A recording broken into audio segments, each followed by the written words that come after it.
At some point in your childhood, did you wish to magically transform into a princess? If you had a particularly active imagination, maybe you even thought you'd actually become one someday. But growing up as a princess, or any form of royalty really, is likely a whole lot better in concept than in reality. Spoiler alert, it wasn't always great. In fact, it was downright depressing at times. When your mother is the Queen of England, the family dynamic is bound to get a little complicated, to say the least. Here's the real truth behind the Queen and Prince Philip's relationship with their children. Raised by nannies.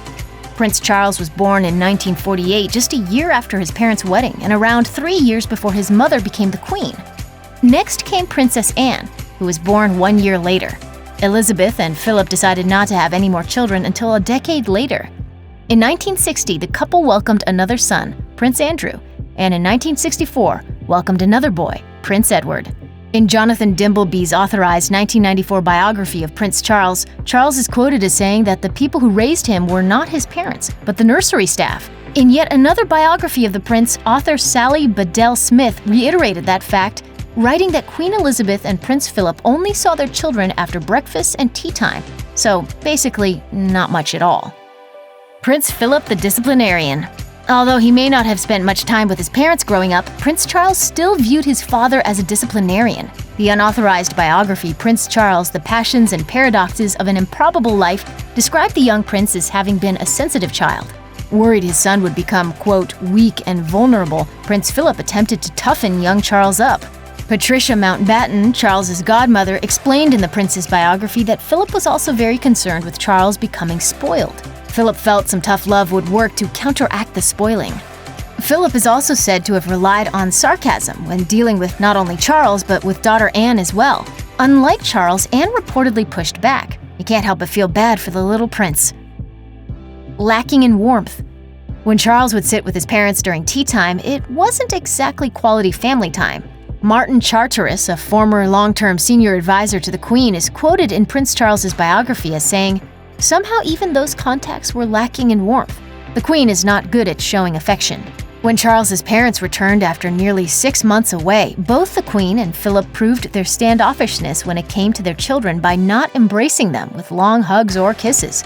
Instead, they simply shook hands with their then 5-year-old son and 3-year-old daughter. When Charles was 4 years old, however, the Queen did set out to teach her son horseback riding, but unfortunately for Charles, he said, "The whole idea of taking off scared me stiff.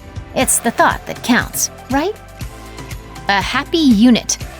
In a BBC interview back in 2002, Princess Anne clapped back at the critics who labeled the Queen as an uncaring mother. Instead of aligning with her brother Charles's beliefs and classifying her mother as lacking warmth, Anne seems to feel that her mom was indeed a loving parent. Anne further dubbed the royal family a happy unit in which they all got along. She explained that they may not have been too demanding of their mother's time because they recognized her unique position as, ruler of the country and all.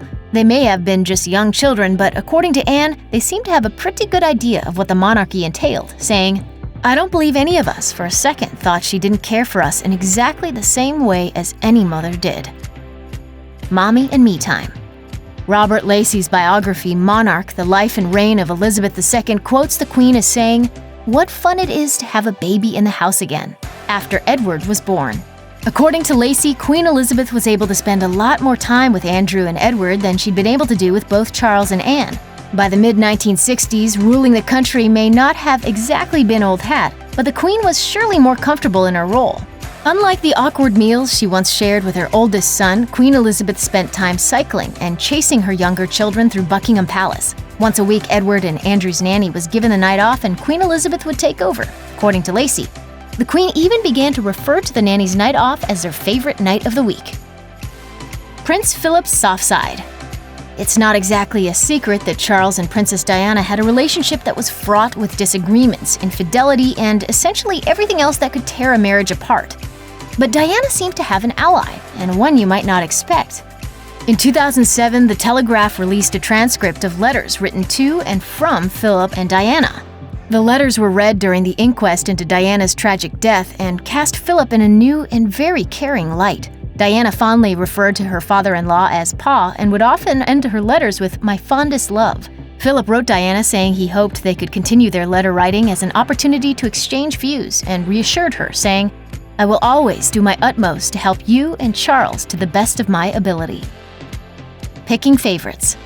Who's the Queen's favorite? Perhaps that's an impossible question to ask, but some have surmised that it's not actually one of her own children, but rather a daughter-in-law.